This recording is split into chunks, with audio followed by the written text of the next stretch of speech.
Hello. My name is Siwan Anderson. I'm a professor at the Vancouver School of Economics in Canada.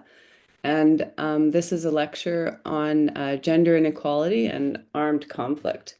So this is a very big topic. The topic of gender and conflict is quite a big topic outside of economics, but it's a less touched upon topic within the discipline of economics. So I'm sort of going to focus a bit on the economist sort of way of approaching this topic in this lecture. Oops. So just as a slight overview, just to introduce, so there was a reading list applied to this course, and it's based on sort of the most sort of recent some of the most recent research that is on this topic. So there are three research papers that we'll touch upon, and the top paper there is sort of an overview paper that I've written together with Mika Sviacci. And that will sort of be the basis of this lecture. And then we'll cover the three other papers in a little bit more detail, just to cover how the economists are approaching this topic and the methodologies they're using for identification. So gender inequality and conflict is a very interesting sort of relationship to conceive of, and partly because if you look globally and across countries, what you'll see a strong negative relationship between gender equality and conflict. So this is looking at UCDP data and all the different types of conflict, interstate, as well, intrastate and intrastate. And what you see is on the horizontal axis is, as we move along that axis, we're moving to greater legal equality. So this is just based in terms of formal laws for women. And what you see is a very strong negative correlation between, as you increase legal equality, so the more rights for women, you see conflict significantly decreasing. And this is primarily for intrastate, and it doesn't apply for interstate conflict. And you see the same relationship if you take another index of gender equality. So this is an index provided by UNDP on social norms, so a measure of how equal social norms are within a country, and you see the same relationship.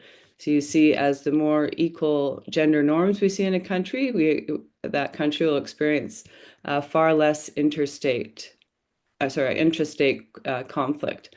So this sort of negative relationship is very intriguing as to why. And those are just correlational graphs, but it also holds with control. So this is showing you, visualizing the coefficient plots from a regression of gender legal conflict as a function of gender legal equality. And what you see is a strongly negative estimated relationship, and you can control for things like GDP per capita, a democracy indicator, and then both, and you still see the estimated coefficient is strongly negative. So suggesting that this negative correlation between conflict incidence and gender equality is not because of variation in economic development levels, so GDP per capita, or even democracy scores. So it's not, it's not, even if a country is more democratic or less democratic, you still see this negative correlation, which seems to suggest there's something in particular about gender equality that is directly related to conflict incidence. And there's sort of, again, economists have not really studied this particular correlation. This is thinking about this relationship is discussed more in the political science literature, and there's sort of two overall explanations. One is institutional, and one is norms based. But they're both rest on the assumption that women sort of have inherently different preferences towards conflict. In general, women are more peaceful and they're less violent. And there's very little, there's not that much empirical evidence to prove, particularly the more peaceful one, but it doesn't mean it's not true. It's just that we haven't, it's very hard to measure. The less violent one is sort of kind of well established, I would say. So the institutional one is that just explanation for this negative correlation is that in more gender equal societies, what you see is more opportunities for women to attain leadership positions or have decision-making power when it comes to you know, national decisions that involve conflict. And so, and when they're in power, they pursue relatively more peaceful policies and avoid the use of force. So if women are in power, that's what you're going to see is you're going to see, less tendency for conflict within the country, and that would explain this negative correlation. Alternatively, you could think of a cultural explanation where male biased societies, so a society with more gender biased norms, they're more likely to promote patriarchal values. So in that sense, maybe a honor culture and aggressive masculinity, and this sort of normalizes violence and fosters militaristic tendencies. You just see in a more gender-biased society, a more violent sort of society, and as a result, that's why you see more conflict. So those are sort of the main channels that people posit, or sorry, researchers posit as to why we see this negative correlation. But again, there's very little causal evidence, and this isn't in a study in economics at the moment. But this sort of, so yeah, so just in general, causal empirical evidence is very scant and mixed. But what you see is essentially this two-way relationship. So what we don't know, and why reverse causality, the issue of reverse causality matters, is because you see this bi-directional relationship, and we don't actually know which direction is driving the relationship, and likely it is bidirectional, and that's sort of going to set the basis of this lecture. Because on the one hand, if you have a gender equal society, then you have more female actors involved in conflict.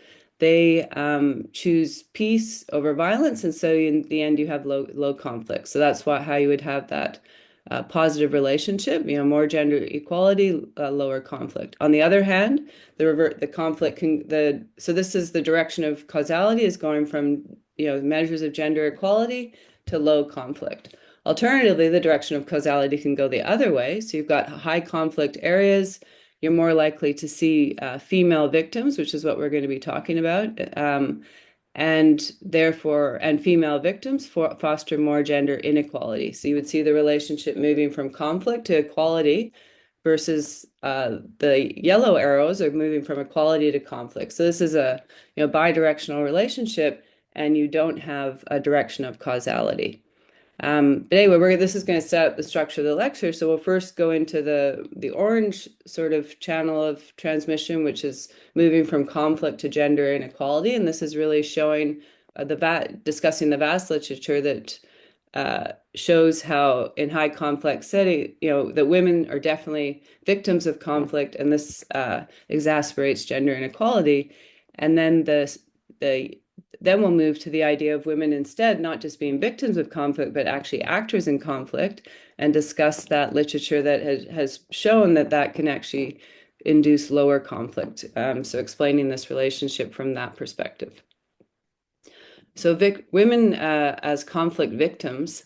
So this is very well documented. There's extensive case study evidence discussing how women are victims of conflict. So just today, like the most recent estimate, there are 612 million women million women and girls living within 50 kilometers of conflict. And this is a 150% increase relative to a decade ago. So this is increasing. And also, as we know, conflict causes huge displacement of people, and 75% of those displaced people are women and children. So women are very much victims of conflict. And rape and sexual violence and gender-based violence has long been an endemic feature of war. So we know it's very easy to justify the study of gender and conflict as women as victims and girls as victims.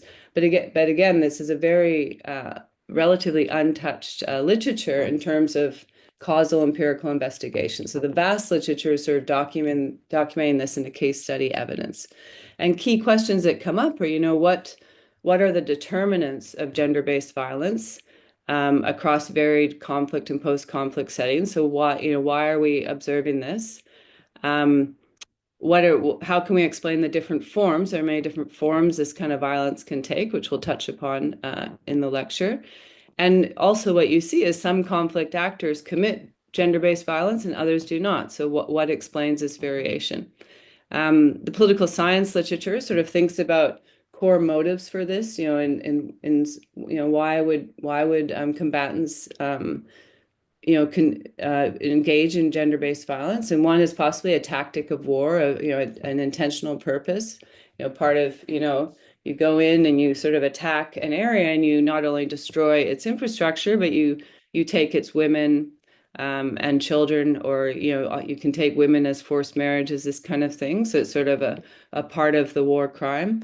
Alternatively, it's tolerated. It's not necessarily ordered, by superiors. It just happens. It's committed opportunistically by individual combatants.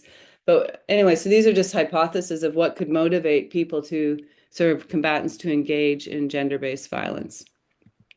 But when economists do this, they want to discuss it empirically and use data. And there are a number of interesting data sets that are available now, primarily put together by political scientists. So one is the SFAC data set, which is sexual violence and armed conflict. And this builds on the sort of the data set that is most commonly used by UCDP, which is the data I was using in the graphs I showed you before. And what they do is they take every single one of those conflicts documented in that data set for, about a 30-year span, and document whether there was sexual violence committed by one of the armed actors in those conflicts. This is also a variable you can get from the ACLED database, and we'll discuss that data a bit. And then there are other databases that the economists haven't really used yet, so trying to measure collective rape, sexual violence by state security forces in particular, and so forth. But anyway, we'll sort of discuss papers that have looked at, use the two databases, SFAC and the one provided by ACLED. So this is the variation you see just in that SFAC data across the globe. So the green is sort of no sexual violence in conflict. And then as you move to gray and pink, you're seeing more and more sexual violence committed in these conflict areas. And so what the question is, well, you see this big variation across the globe. You see it varies dramatically by perpetrator group. So it is very common, but it's not ubiquitous. So it's, again, the question is to why do some combatants commit it and others do not?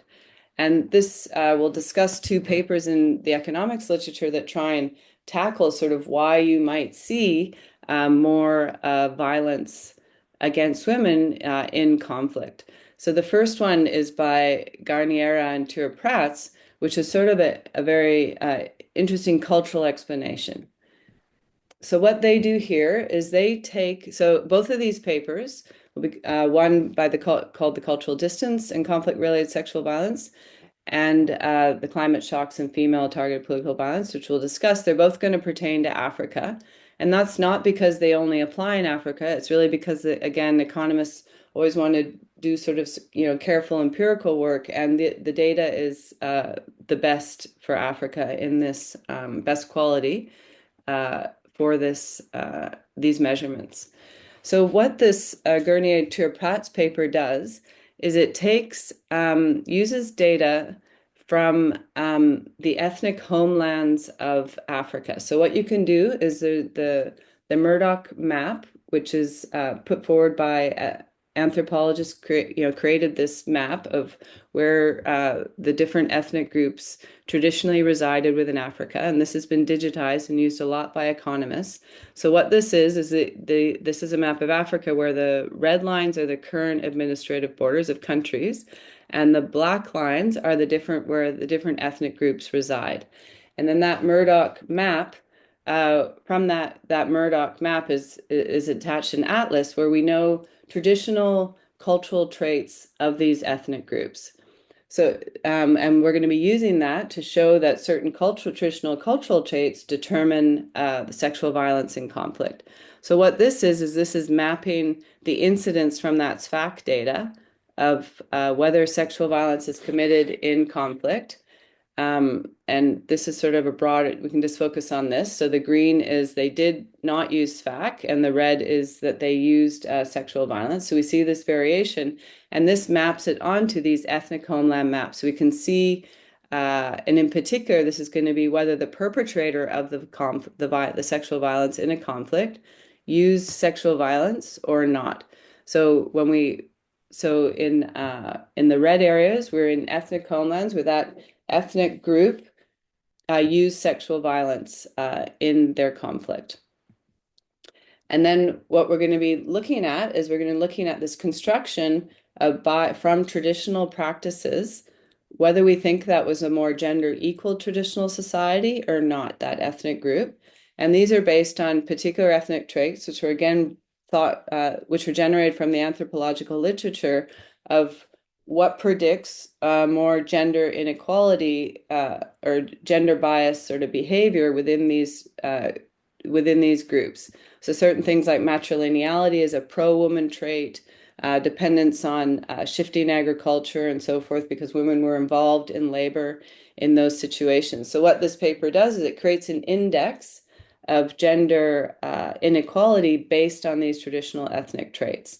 And this is what the variation you see. So the darker blue areas are ethnic groups that have more gender inequality based on those traditional ethnic traits.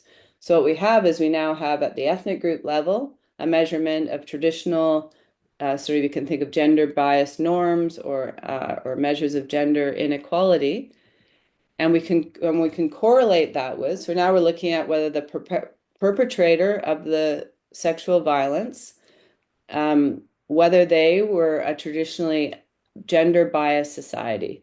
And what you see is that if the perpetrator in the conflict was a much you can think of them as an ethnic group with traditional gender biased norms, they're much more likely to commit sexual violence in conflicts. So this is sort of proving that relationship from culture, so cultural beliefs, to practicing sexual violence in combat. And then this is sort of what's even more interesting is what this is computing is you look at the distance in beliefs. So now you can measure the distance. So you can take the perpetrator's beliefs about gender equality relative to who they're attacking, their beliefs. And if there's a greater distance between those, so your beliefs are even stronger relative to who you're attacking, then you're even more likely to commit sexual violence in combat with those with that group. So it's sort of looking at that's what it means by cultural distance. So it's sort of interesting to think of why and why that might be the case. So if you have these really strong gender biased beliefs and you're attacking a group with more gender equal beliefs, you're even more likely to commit sexual violence in those attacks. And interestingly, you can compute other measures of distance. So for example, this table is showing you that instead, if we just computed linguistic distance between those two groups, so how common their languages are, so that's an alternative measure of cultural similarity or cultural distance, you don't see that driving the practice of sexual violence. So it's really these distance and gender bias norms that are driving things.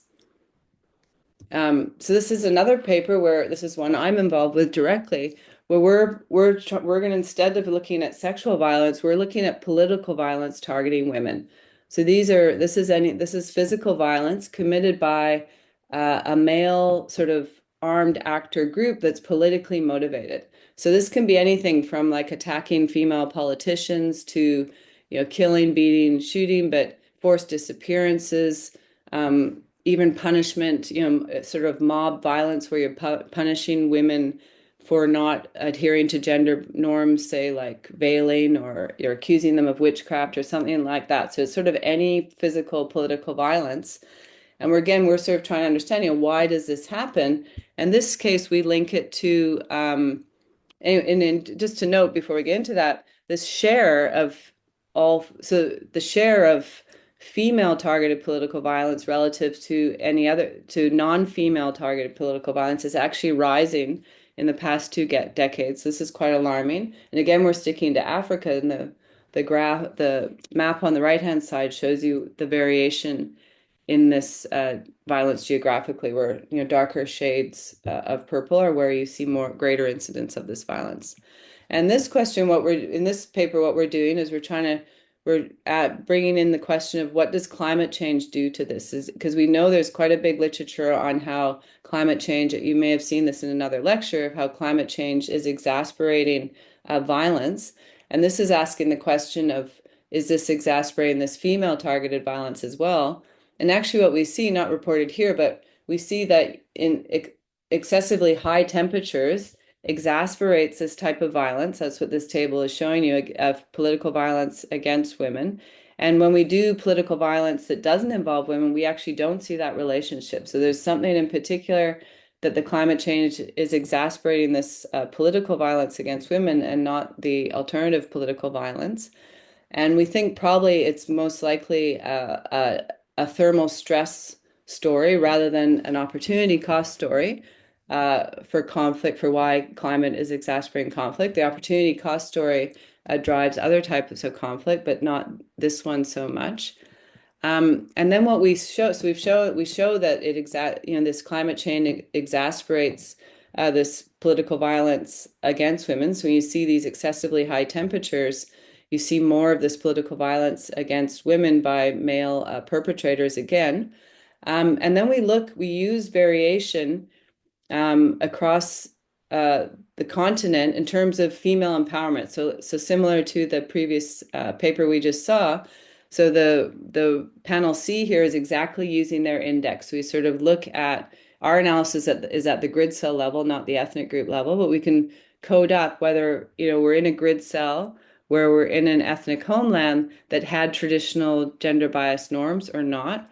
So this is actually reversing that index. So all of these maps are increasing in gender equality. So this is the cultural norms one. Alternative, we can look at the economic roles. So do women, are these crops that mainly women work on? So they have an economic advantage.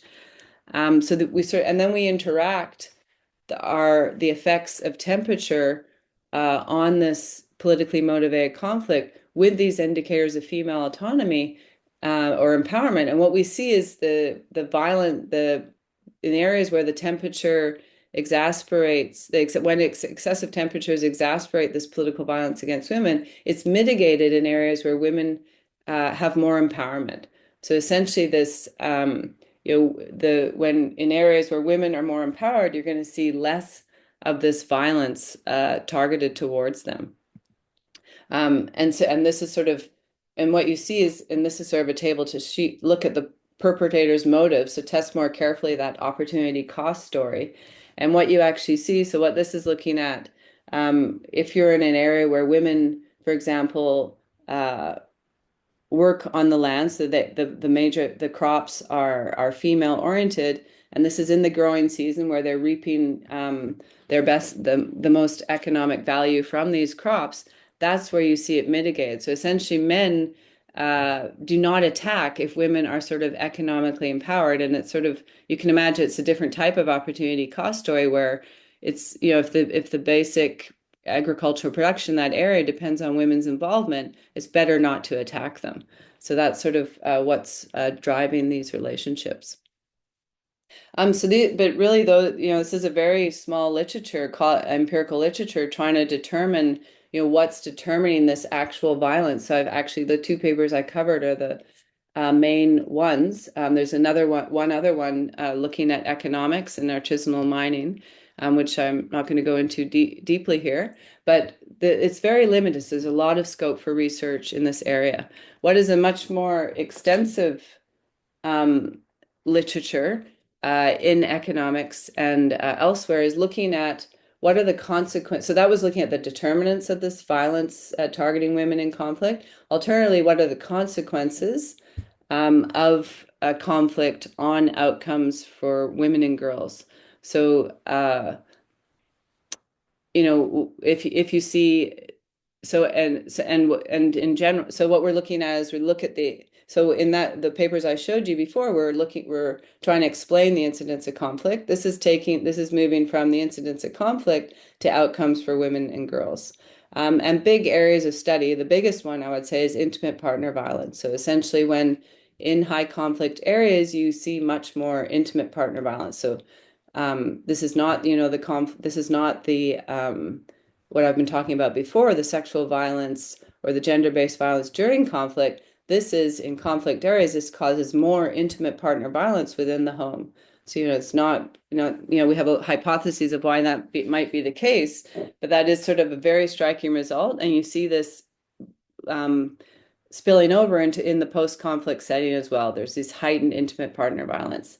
Then there's a lot of research trying to look at, we know that conflict, destroys infrastructure. I think there's going to be a lecture on this, destroys, all sort of public amenities, access to education, health. And so the question when it comes to gender is, does this disproportionately affect women and girls? So there's a literature on that. And then, as I mentioned, the forced displacement. So because women are so involved, so much a big part of the group of people that are being forced out of their homes due to conflict, then the question is, that's one big consequence. But there's very few causal studies trying to being able to identify these effects. So these are all big channels of research, but this is the biggest area of research in economics when it comes to gender and conflict, is looking at the consequences of women from conflict. And then another big topic is demographic shifts. And this one, it's not as much about bias against women.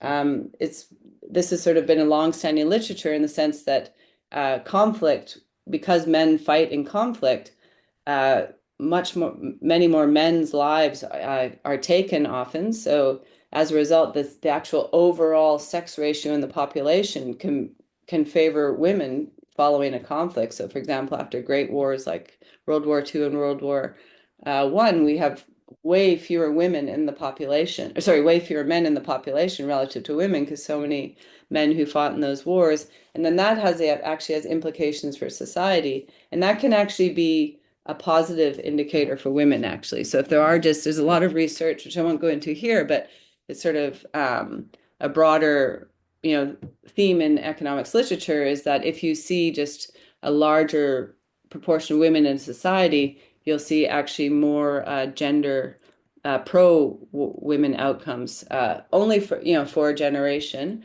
and then those tend to last. But anyway, just to briefly go over, so just essentially the methodology used for these papers that are showing the consequences for female outcomes of conflict. Typically, we're looking at GIS, so all the data sets that we use are either UCDP or ACLED, which give you the geolocation, which is what we've been using in the previous papers I just showed you, of each conflict. So you essentially take that geolocation of each conflict and you merge that onto another survey. So, the papers I just showed you, they were doing that with the ethnographic atlas. Here, the most common thing to do is link it to these demographic health surveys, because when we talk about intimate partner violence as an outcome, because that's our best data source of intimate partner violence to measure cross-country variation. So we're typically exploiting within country variation, exploiting how, whether a conflict happened, how close a conflict happened to you. And you're exploiting the fact that you have demographic health surveys, that where women live, their age, so you can, and maybe their year of marriage, so you can and the year and location of a conflict. So you can figure out a given woman how much she was exposed to conflict, and then look to see how that affects her intimate partner violence outcomes. So whether she's experienced intimate partner violence, and this has been shown across many contexts. So several countries in sub-Saharan Africa, ex-Soviet countries, Latin America, that there's a strong correlation from the conflict to increased intimate partner violence. So the question is why? And sort of hypotheses out there are just, one is the normalization of violence. So somehow, if you're in a high conflict zone, a lot of violence is happening. That dehumanizes, desensitizes people to the use of violence. It creates sort of a dehumanized view of victims. So for some reason, that exasperates how women are treated in the household. It could also be because of war trauma. You have aggressive behaviors, and then when you come back home, that the women suffer that are in your household. And there is sort of evidence trying to prove these channels. So for one, you can look at variation. So there's papers in the US, for example, if a woman is married to an active duty military man versus not, then she's more likely to experience IPV.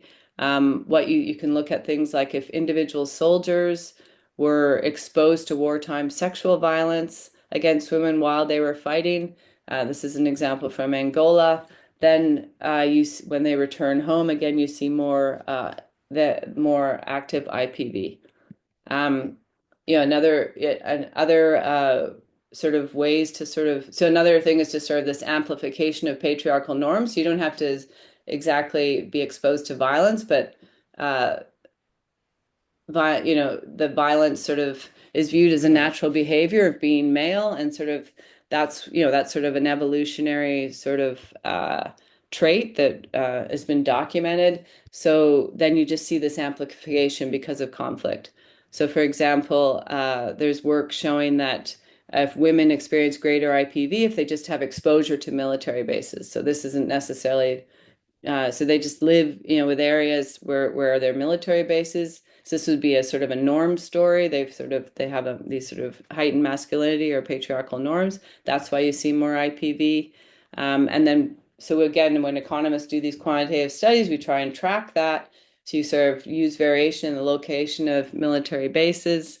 And even more exogenous would be if those military bases are brought into the country, exogenously. So one paper sort of exploits the fact that U.S. military bases are just were just placed in the Vietnam War, and then that will actually, in that case, it shows the prevalence of commercial sex workers in Thailand. So if you see, historically where military bases were, U.S. military bases were in Vietnam, you see heightened commercial sex work activity today in Thailand.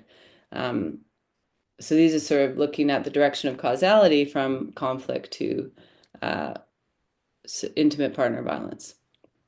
So the other one big literature is looking at health and education outcomes. So again, so conflict creates in general a lack of essential services. So the question is, does this disproportionately impact females?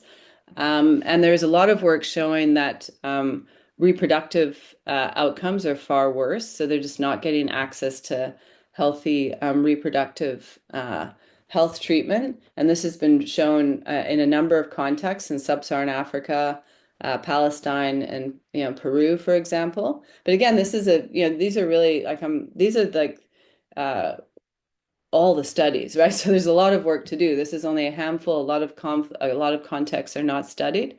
Then there's a question of whether educational outcomes for girls are also worse.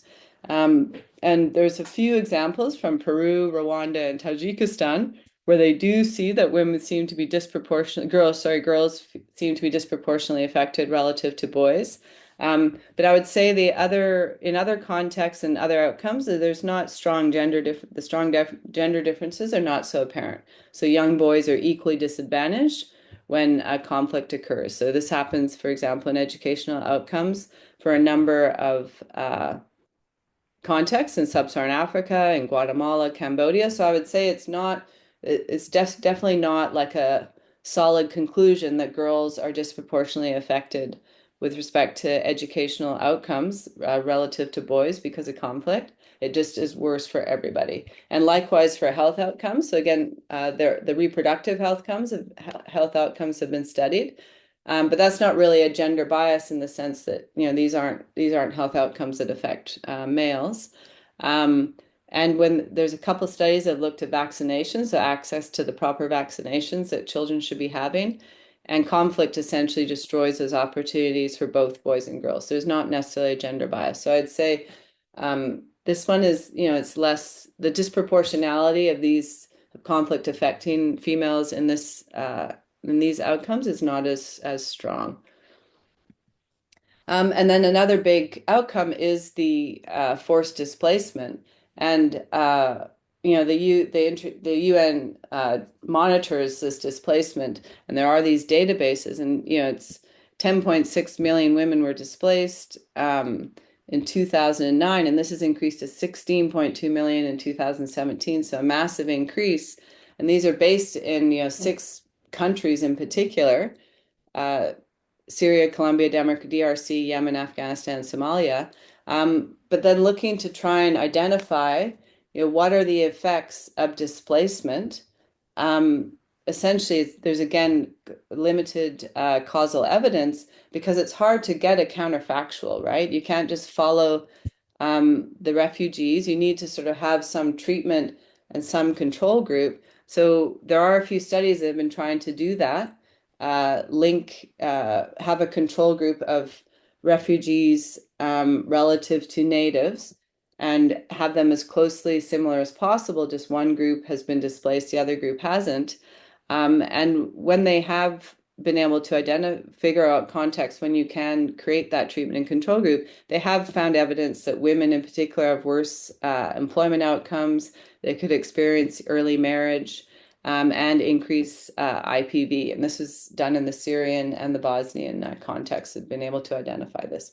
But again, so loads of scope for more empirical explorations of this group. Okay, so that was sort of summarizing the main research done with respect to women as conflict victims. And now we'll turn to women as conflict actors instead. So the role of women in these peace building processes and so forth. The first part of this lecture is the direction of causality running from conflict to gendered outcomes. So either, you know, conflict inducing what explains conflict that causes gender bias violence. The first two papers looking at the climate change can exacerbate it, or gender bias norms exacerbate the violence against women in conflict, and then the papers showing conflict leading to gendered outcomes like IPV. So these are both women or victims in the conflict. But alternatively, as we saw from those first arrows that we started with at the beginning of the lecture, if more gender equal societies, we should expect just less conflict. And this has received far less attention in the economics literature. And again, a big scope for empirical work on this topic. And political scientists have done a lot to sort of construct relevant databases. So they've got a number of very interesting databases. And female conflict actors can be thought of as, direct resistance fighters, alternatively peace builders in sort of the more political sphere, and sort of the formal political sphere, or in grassroots movements, sort of much more informal mobilization of women as promoting peace. So those are sort of three areas that women are directly involved in. And again, there's burgeoning research on this, but again, a very new area of research. So this is one very interesting database put forth by political scientists, which looks at is looking at all of the sort of main rebel groups between 1946 and 2015. And what this is showing you as we move from pink to green is the ones that have female participation. So these are rebel groups, mainly fighting against the government. And 63% will include women. So definitely women are actors in these sort of, these in these rebel groups, and sort of they are directly women are resistance fighters. And there's been some work in political science sort of wondering, what is the impact of having women in these rebel groups? And you do sort of see an increase in likelihood of engaging in peace talks with the state if women are involved.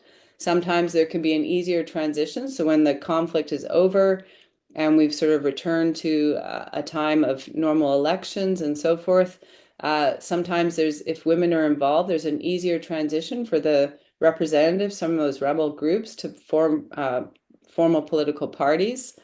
And And sometimes what's an interesting finding is that success in politics of women in these rebel groups will determine the degree of sex will be determined by the degree of sexual violence that actually happened in that conflict. So if there was more sexual violence in the previous conflict, um, you actually see less female political participation subsequently. And so this now we're going to talk about this paper by Eslava, sort of the third main research paper I put on the reading list. And this is a very new paper trying to get at this relationship between women's involvement in the political sphere uh, and the incidence of conflict. So what he's going to be in this paper, what he exploits is he looks at we're looking at Colombia, the conflict in Colombia, and the guerrilla attacks there. And the guerrilla group FARC, who's involved in this conflict, they actually involve women in their leadership positions. So we're going to be seeing what the impact of that is on conflict. So this is just mapping out Colombia and where the main FARC fronts are in the red. So you can see the variation of the presence of FARC. Um, and and what we're going to be seeing is we're going to be looking at on the one side. So what's really interesting about this paper is because you have female leadership on the guerrilla side, the one side of the conflict, and then we're going to be looking at the impact of that with interrelationship with that with female leadership in the formal politics. So the two in the states, you see the rebel group fighting the state, and we have measures of female participation in both those sides. And what the paper actually shows is that's reducing conflict. So this is now a measure of this is the other so this is looking at so the white dots are municipalities where you have a woman who won the election, the formal election, and then the red is the average guerrilla attacks in that area, the variation we see in that. And what you see is to identify this, you do a close election discontinuity. So you look at close elections and whether so you're looking at a very close election and you code up whether the woman won the election versus not. And the idea is that if you restrict yourself to just close elections, then it's essentially random at that point whether a woman or a man won. Okay, because it's such a close election, it's almost a coin flip as to whether a woman or a man won. So you have this sort of random variation of whether a woman won the election versus not. And what you see is if in areas where women win the election, you see far less guerrilla attacks. So what this is showing you is a strong drop of guerrilla attacks. So in areas where women win the election, you see less guerrilla attacks by the FARC. And then what you can look at is if so we know there are less attacks by the FARC if you're in areas with a female politician. And then you sort of understand, why? Why is that the case? And you think, is it the case that the female politicians are able to negotiate better with the guerrillas and therefore these areas experience less attacks? And then you can think, well, if that's the case, what if the leader of the command unit of the FARC is actually female? And then you're sort of seeing that, and what this table is showing you, then the number of guerrilla attacks is even less. So somehow there's a synergy between two females negotiating that you see even more peace between the two groups. So you see this interaction happening. So this is just demonstrating in a causal way this negative, the way that women are in fact able to reduce conflict when they're in leadership positions. And so we have one, but it's not always the case. So there, that is that's one paper. It's still even unpublished. It's very, very new. We have very few papers being able to show this directly. So there's one other historical paper using the history of queens in Europe, and there it's sort of a more subtle relationship. So we actually don't necessarily see that if it's a queen versus a king in historical Europe, that they actually had less conflict. So it is context specific. And again, given that, this whole basis for this overall negative correlation we see between conflict and gender equality is based on these different inherent preferences by gender for peace, there's so much work to be done here in sort of showing this empirically and exploring this further. And one Yeah. sort of even more difficult challenge to making this a causal identification story is because again, you want to just identify the effects of conflict and and how that affects gender equality. It's complicated by the fact that conflict exposure may just also expose women to so not necessarily that it leads to negative participation of women.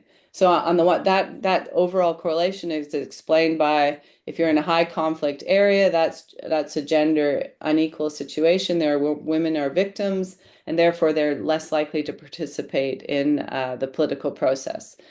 But a way you could sort of challenge that direction of causality, you could think, well, it's possible that when you have a high conflict area, women are actually mobilized to act politically. They get even more upset that there's been an area of there's been all this experience of sexual violence. There's a sort of a more grassroots mobilization. So they may be excluded from the formal channels, but they're incited to act. And there are a lot of groups like that, right? So the Mothers of the Plaza de Mayo in Argentina, the Women in Liberia, Mass Action for Peace, the Women's League in Burma, the Mothers of Socha in Colombia. So, then there'd be, this challenges that, and that's another possibility. And this is sort of, again, a new area of research, and there is some, evidence of positive correlation between high levels of conflict-related sexual violence and, for example, women's increased protest activity. So this is another very interesting channel to explore. So finally, I'll just end. The last topic I'll touch upon is just gender-based policies and conflict. So, there's a big commitment, global commitment from the UN's perspective, which affirmed in the year 2000, which affirmed the important role of women in the prevention and resolution of conflict, peace negotiations, peace building, peacekeeping. So they sort of actively try and involve women.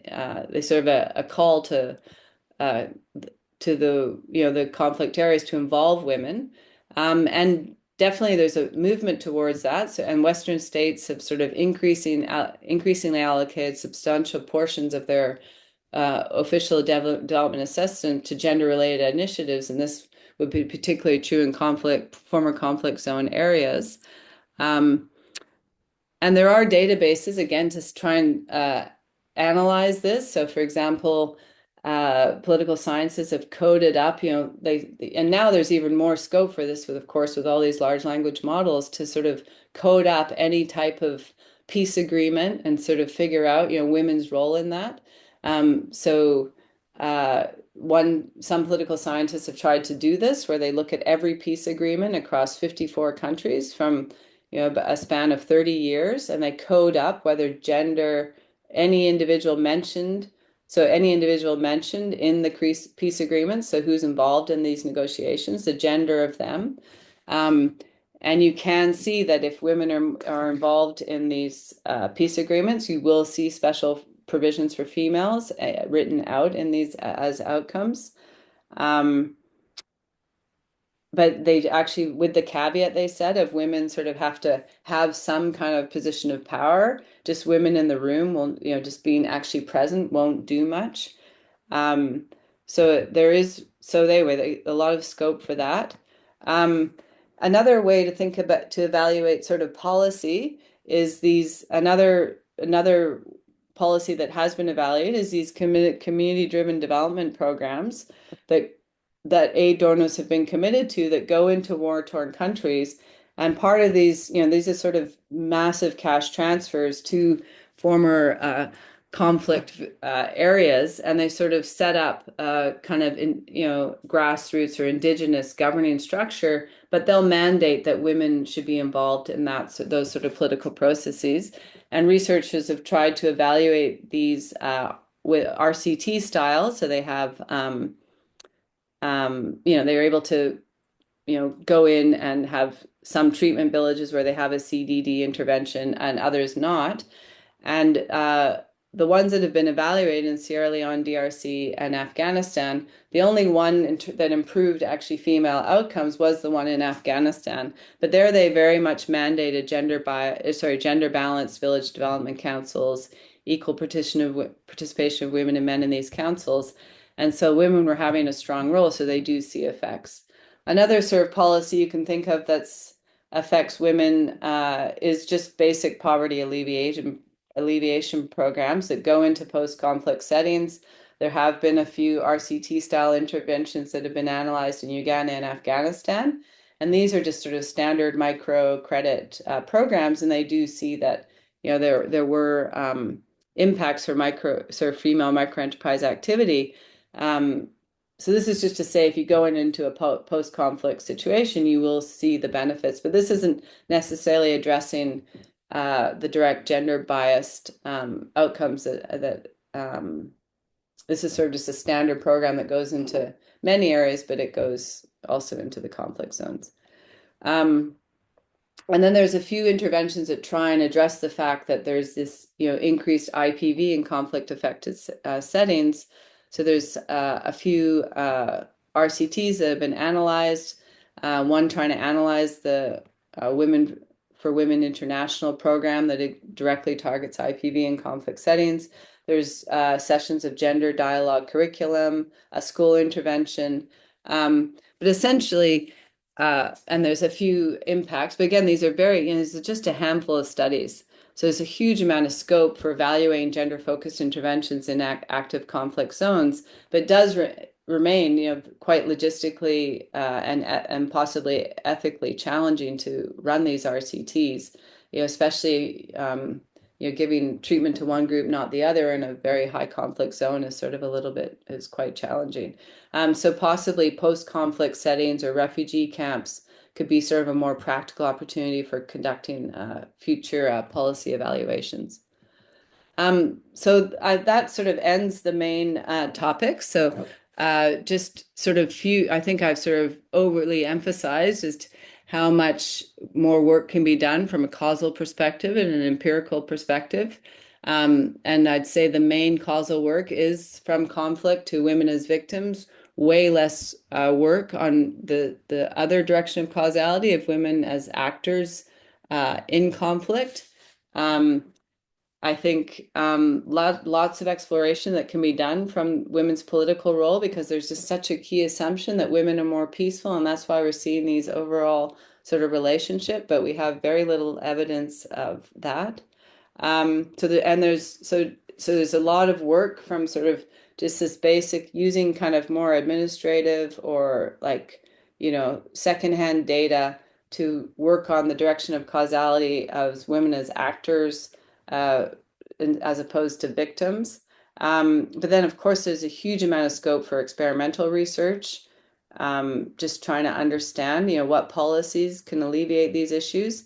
And there's also actually great potential for theoretical work. So conceptualizing more formally, why some actors engaged in gender-based violence, why others don't, or even theoretical frameworks to explicitly address, the political economy forces and tensions determining participation or exclusion of women in peace building and conflict resolution. So we have nothing from an economic sort of theoretical framework.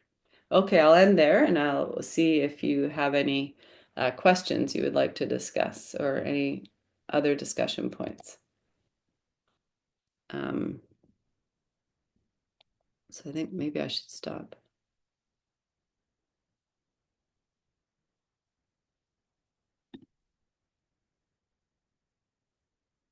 So I'll go to the chat first. Oh, that's nothing. Okay, so Q&A. So there's one question by Stella Lara. Is sexual violence considered only against women or also towards other individuals?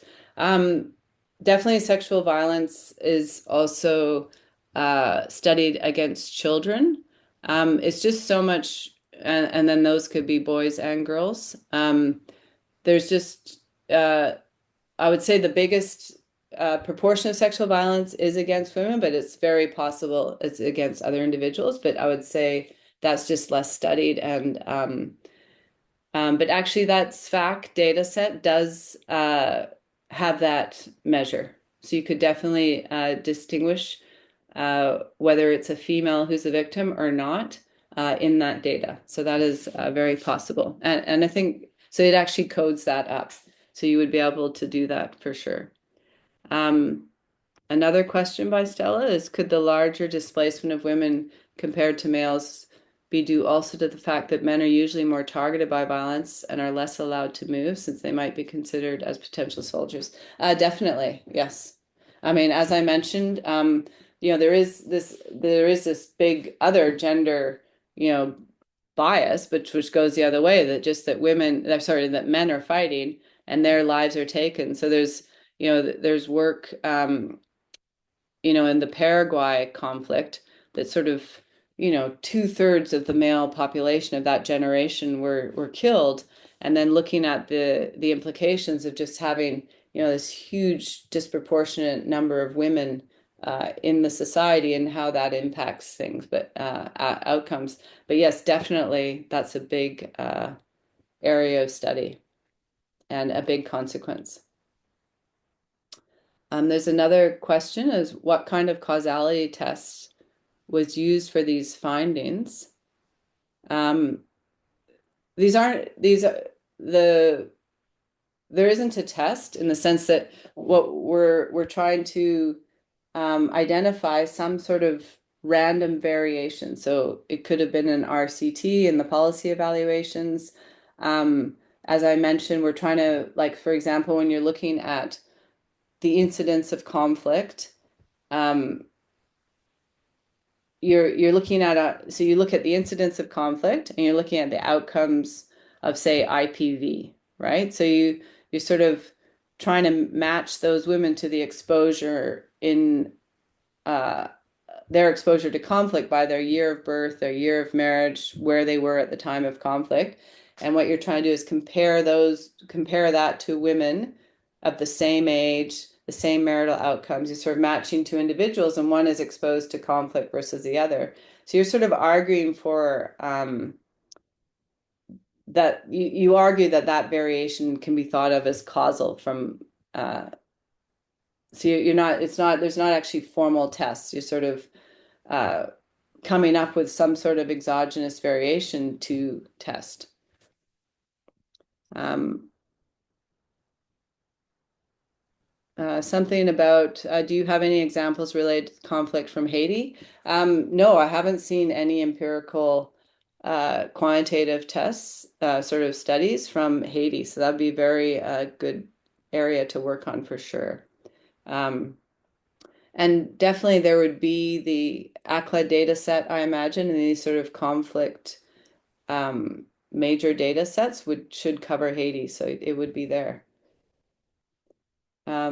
Is the prevalence of gender-based violence the same across the world? Not at all. No, there's a big variation. Um, so it depends what type of gender-based violence you want to measure. So as I showed you the variation in that sexual violence by combatants or the political violence targeting women. So again, I actually, I showed you globally that variation, so it varies a lot. And the political violence, I mean, I showed you the variation within Africa. So even within Africa, that varied a lot. And also intimate partner violence, there's huge variation in that.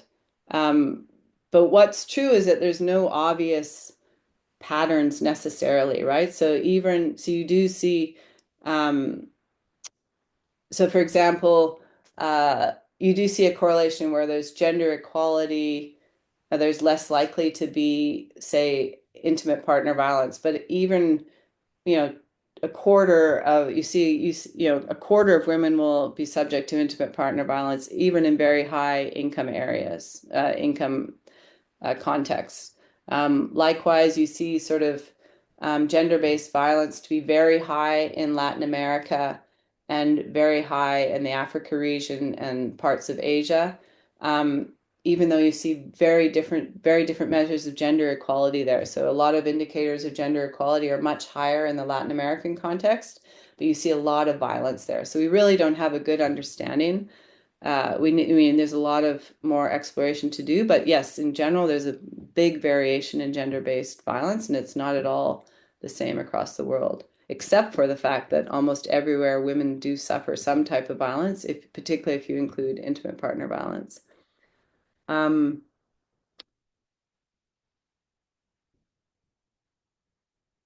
Someone mentioned, good to hear women are organizing through, though informally. This is the reason for the low number of women in formal processes. How can we bridge that gap? Um,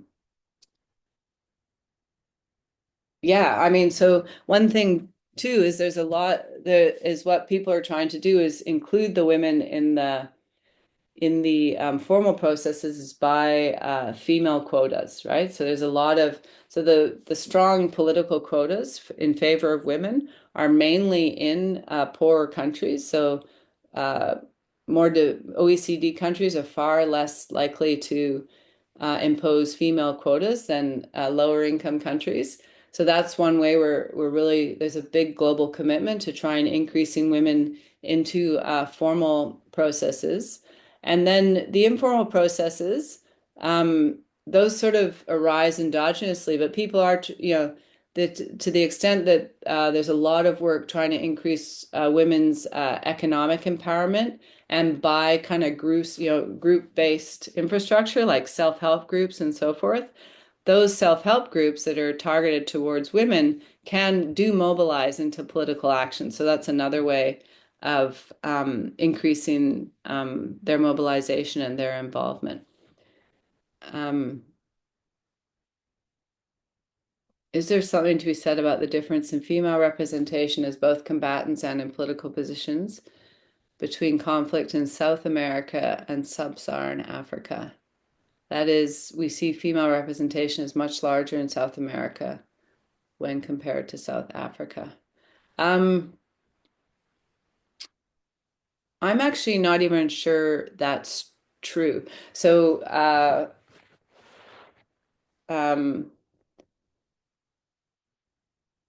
that's a good, I don't, I'm not exactly sure on those comparisons. So women are very involved politically in South America, in parts of South America, and they're involved in the rebel groups. Um, in sub-Saharan Africa, they are also quite can be politically involved, particularly at the local level. So there are a lot of female quotas. So essentially 30% of sort of a lot of councils, more local village councils will need to be women. So I actually can't generalize at the moment as whether I'd say one is much higher than the other. That's an interesting question. The need, opportunity for research exploring the role of women-led movements in conflict. How would one approach this topic? Um, yeah, so I mean, I think I would approach it first by so the data I was talking about, so the politically actually the paper I was working on where we're looking at whether there is political violence against women, so women are the victims of political violence. That same data set, that ACLED data set, has women-led protests. And so you could get a measure of women creating protests and women only protests and look at how that is affected by conflict. That would be a way to approach that. Um, and as I mentioned, also just the studying, the movement of, say, women in self-help groups and this kind of thing, and looking at that. So people have looked at how that may lead to formal political processes, women involved in formal political processes. You could look at that variation by conflict area versus non-conflict area and try to understand whether there is a correlation there.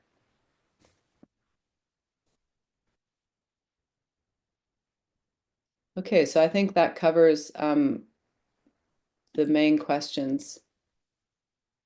Uh,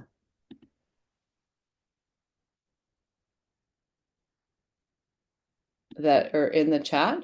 So some of you asked for my email. I'm very happy for you to contact me directly.